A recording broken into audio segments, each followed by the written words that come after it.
taken a break from talking about football this week to talk about some of the issues facing the country, the African American community. I'm just curious how productive those conversations have been all week. I think they've been extremely productive.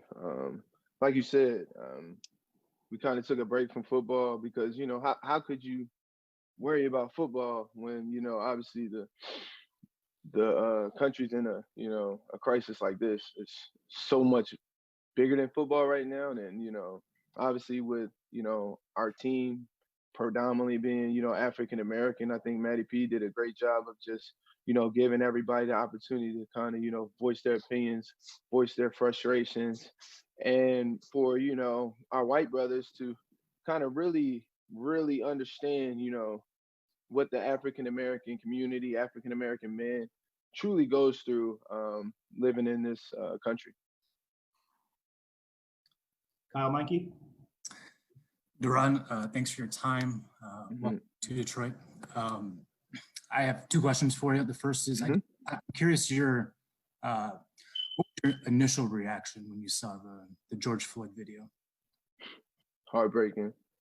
I think, how could you not be? I mean, then you know, I told myself I wasn't gonna watch the entire video, but you watch it and you just sitting there and you just see, you know, somebody, you know, obviously the police officers who had so much power and just, you know, was going to abuse his power just to show how much power he had over, you know, that African American man, George Floyd. And, you know, I think the thing that really hits home is like when I seen myself.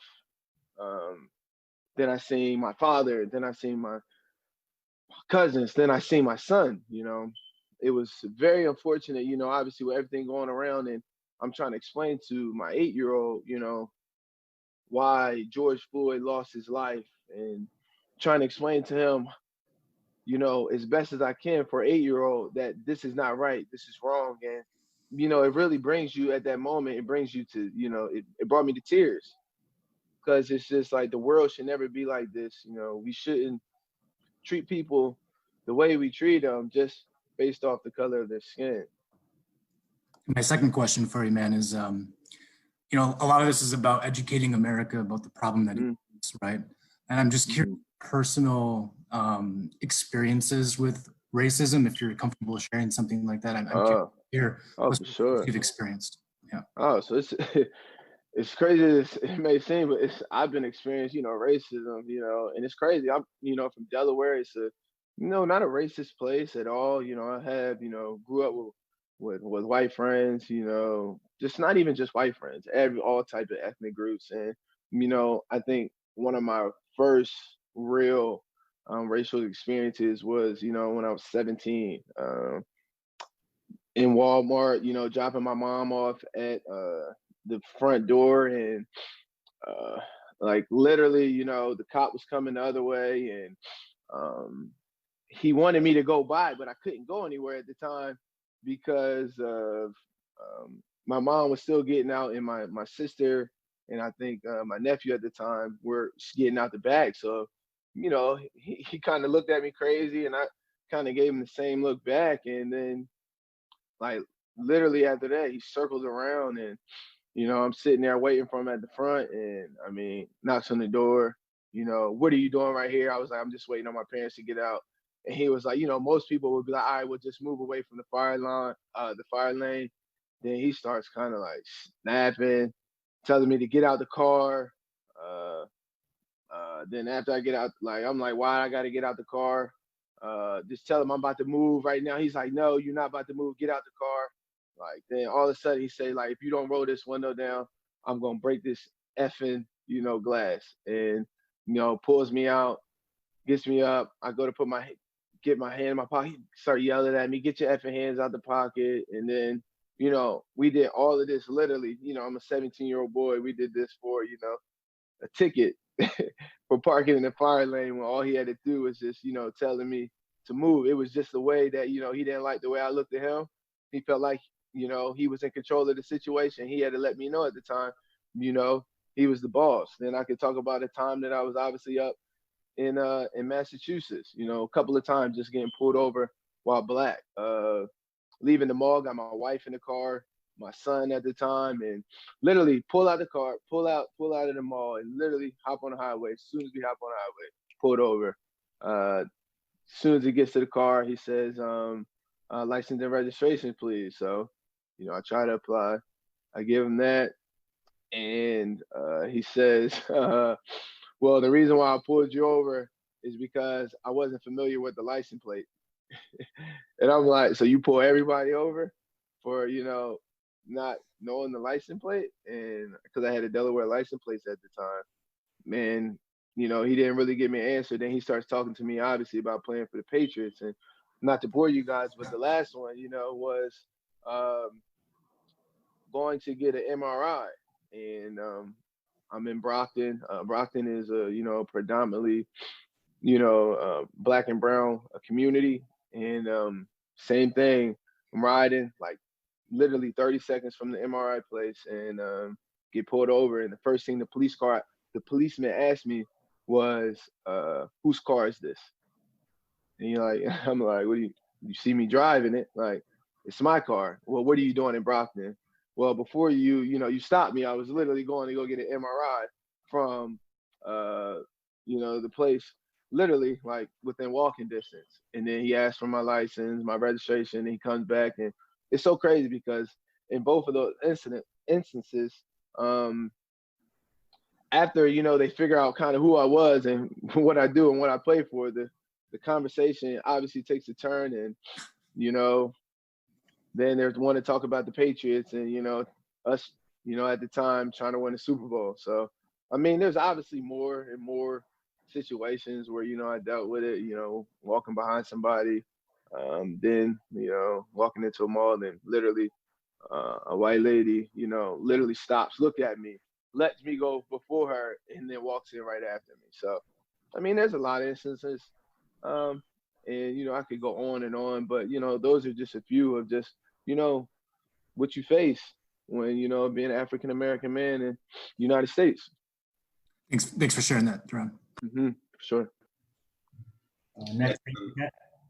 Good to see you, Duron. And yeah, thanks for sharing those stories. So appreciate that. I think you were one of the players that took a knee a couple years ago, 2017. Mm-hmm. What do you think demonstrations will look like this fall during the games on the field? And how much more do you think maybe the general public understands about why players took a knee now, given the last few weeks? Well, we still have a lot of time, to until we get to the season. And I can't really tell you, obviously, talking to different guys, we feel like there is still, obviously, some type of need for a silent protest. But to tell you what it is and what we're going to do, I can't really give you that answer yet. But what I do know is we're at the time, where that stuff really doesn't even matter yet. Obviously we can prepare, but, what matters right now is, trying to find ways to change and being in the moment right now, like trying to make sure we get justice for George Floyd, for Ahmaud, for Breonna Taylor. Like, that's where the focus has to be right now. And that's where we're focusing, obviously, as an organization. How can we help the community? How can we, make sure we do our job to make sure police officers are held accountable, district attorney, like they are held accountable to, this social inequality that, we're dealing with as a society. So, obviously, that's going to be obviously a factor down the road. And when that time comes, it will come. But right now, we're just literally focused on, the problems at task right now. Do you think white America or the general public, for that matter, maybe better understands what the causes are? I mean, from the last couple of weeks. Yeah, without a doubt. I think, I just think, for us to, as a society to really see what obviously the kneel meant was for us to be, everybody just be home, like everybody at home, like witnessing what's going on. Like, you hear, you see the Ahmaud video, obviously, and we were, affected directly with that because our teammate Tracy Walker, that was his cousin, so that it hits a whole another, part of your body and part of your mind because, we see that. And then I think, you see obviously the Breonna Taylor, then, you know, the George Floyd, and like everybody is just witnessing it. And, you know, more people are just realizing, like, you know, if I'm not saying anything, like, I'm condoning it. So, and if, you know, I'm not supporting it, then I'm condoning it. You know, like, I love being in this country. Like, what I've been able to accomplish, what I've been able to do, what I've been able to provide for my family, like the opportunities, like I'm forever grateful. I know I'm beyond blessed. My wife is Dominican. We went to visit her family, and it's completely different worlds. So I'm very, very appreciative. And, you know, obviously I'm appreciative of the flag and the people who serve, but like you said, the narrative has to stay the same and focus on what is the problem. And the problem is police brutality, social, you know, injustice, and just racism. And if we can just focus there and not try to put it on anything else, like, that's when the change will really, you know, occur. And it's going to be, you know, it's not going to be just a drastic change like right now. Like, it's going to be, you know, a group of people coming together, doing it the right way, you know, then they go out in the community, create change, and then touch other people's lives. So, I mean, it's just going to be a constant, how can I put it? A constant battle, a constant, you know, fight against racism, because it's tough. I mean, it is what it is. This country is built on racism. You know, 400 years ago, slaves were, you know, African American slaves were brought here to build up the country, and, you know, we're still, you know, trying to get through that and fight through that. So it's going to be obviously a fight, but, you know, it's something that I'm willing to fight for. Thank you. Michael Rothstein. Yeah, hey, Duron. You were talking a little bit at the top about kind of talking to your son about everything that's about George Floyd and Ahmaud. How do you go about explaining everything to him? What is that conversation? It's tough. I mean, it's tough. I mean, because, I mean, you just think back to, you know, when you were 8 years old, and, you know, at 8 years old, you don't see color, like, and he couldn't grasp the idea of, you know, why, you know, a police officer, you know, at that, you know, because he has, you know, in his school that he went to, they have, you know, the police officers, and they come and visit, and, you know, it's great. It's great conversations. I mean, it's great interactions, and, you know, my son has, you know, he calls a lot of my best friends who are police officers, he calls them uncles. So, you know, from his mind, he thinks the police officer is supposed to protect and serve and make sure, you know, the community is safe. So when I'm telling him, you know, obviously this police officer is an ass, and he's not, you know, the police officer that we need to be, you know, protecting and serving. He is one of the bad apples. I mean, it's still hard for him to comprehend. And it's hard for him to comprehend that somebody, you know, will not like you because the color of his skin.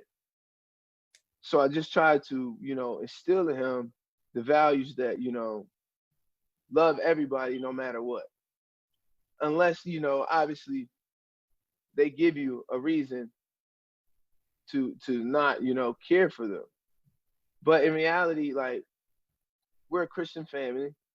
We believe in God. We believe in, you know, Jesus coming back and you know, being our savior. But I think the thing that I just try to encourage them, that love wins, you know, no matter what. It talks about in the Bible all the time, you know, you gotta love.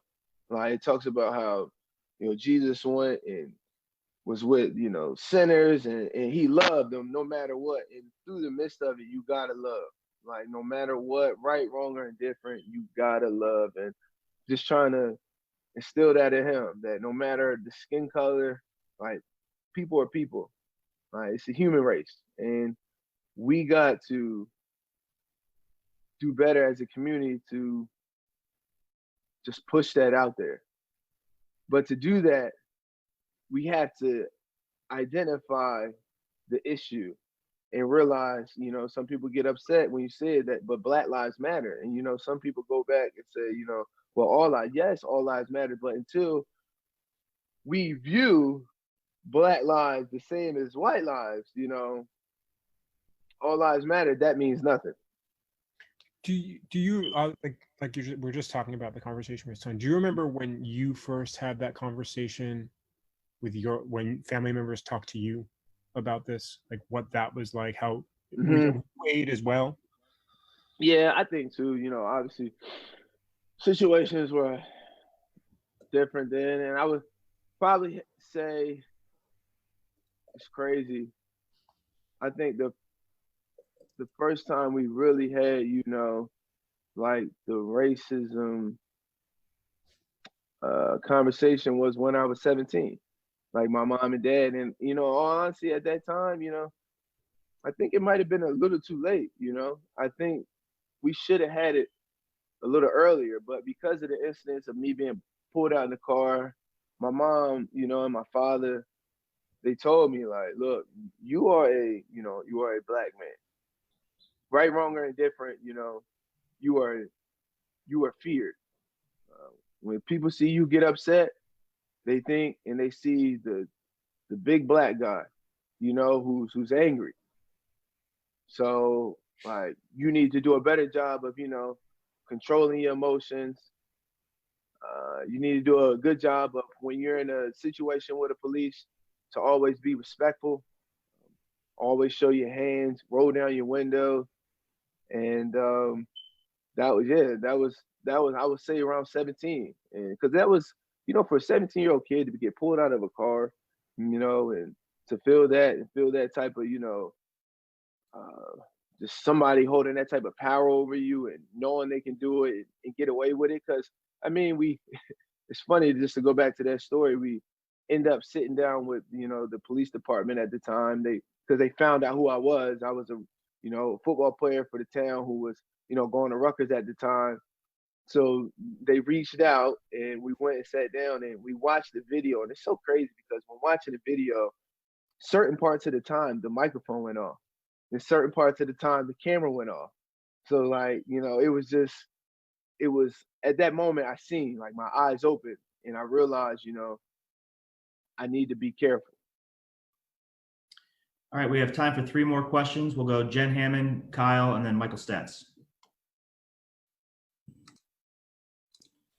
Thank you. Sorry, we both did that, Eamon. Hi, Duron. Thank you so much for your time. Thank you. Your stories are really heartbreaking and encouraging equally. I would like to know if you have plans to march today on Belle Isle, or if you have taken part in any protests, peaceful protests thus far in the Detroit area. And then my second question after that is, how important do you feel it is to use your platform or profile as an NFL player to try to speak up for change on an ongoing basis? And do you do that in the Lions meetings as well?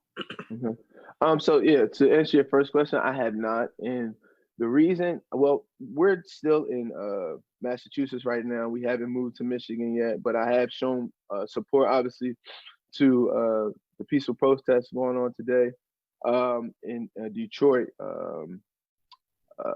Like I said, I haven't. My wife is literally at any moment now can give birth to our 4th child. So we're just being extra precautious about, you know, obviously going out there and protest. It's obviously something that, you know, is dear to me. And obviously I want to get out there.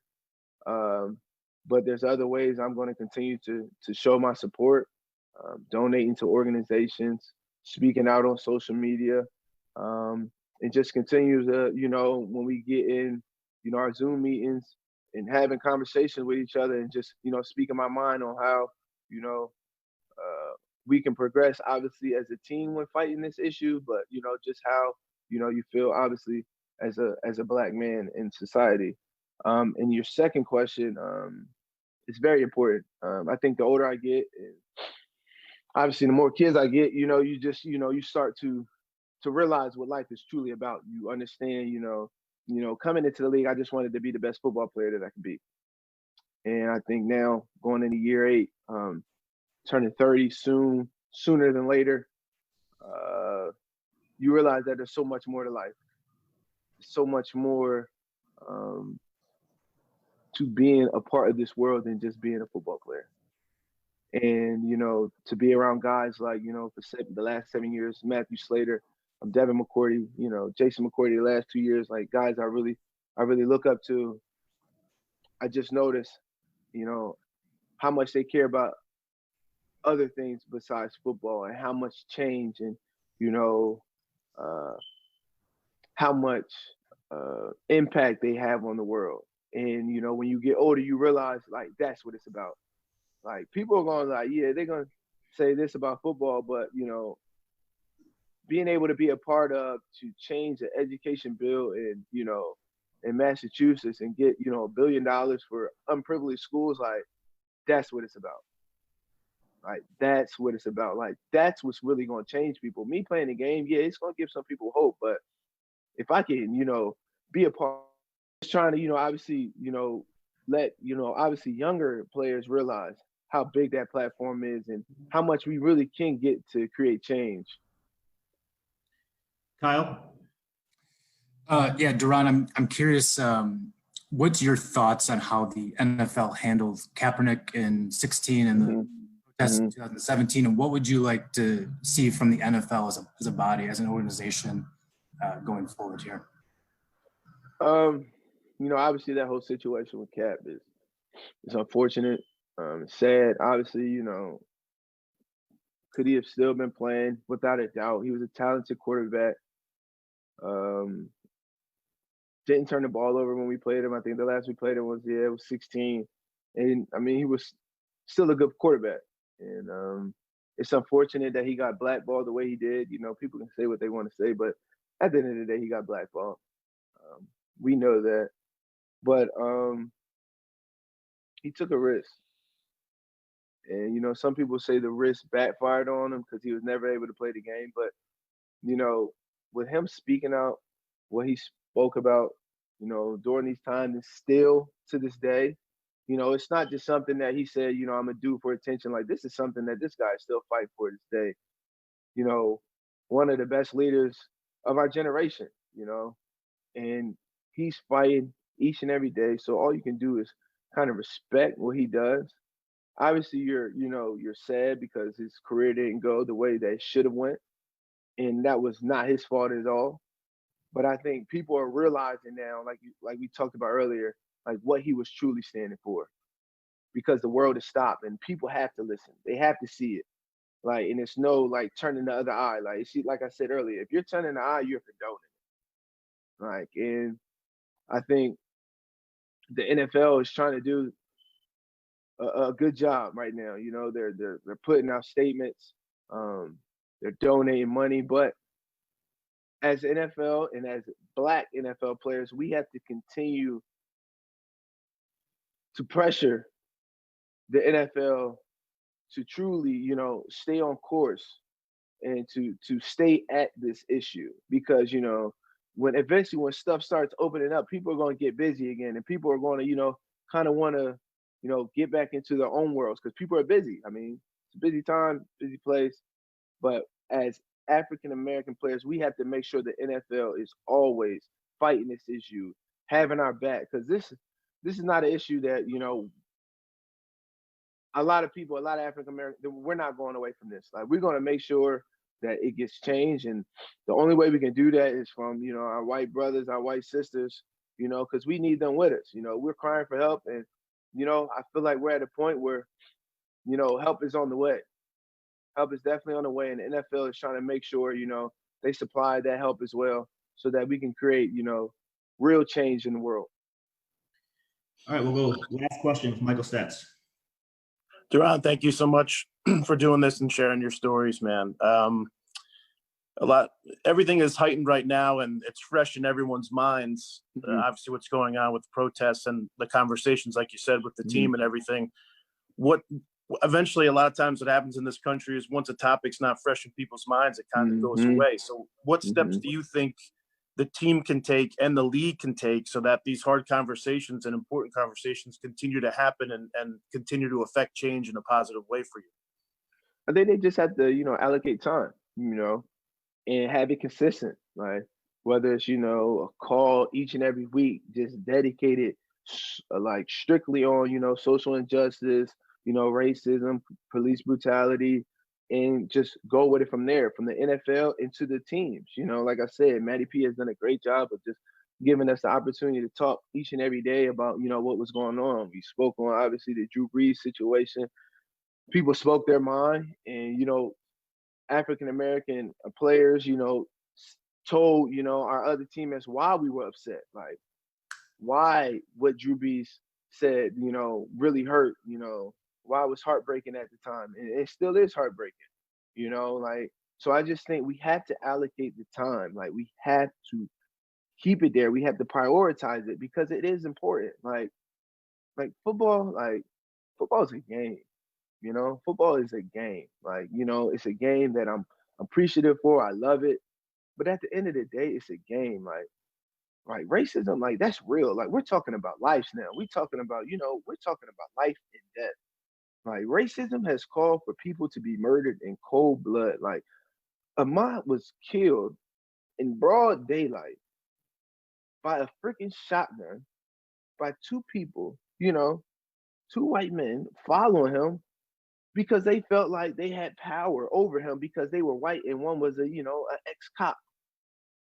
Like you're not even a police officer anymore. You don't even have that jurisdiction to do that and stop anybody.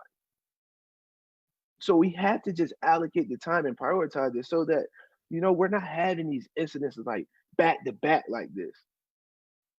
Like this should be something so rare that it rarely happens, but it's too common right now. So we have to prioritize it, allocate the time so that this is such a rarity that when it does happen, you know, the whole world is like, wrong.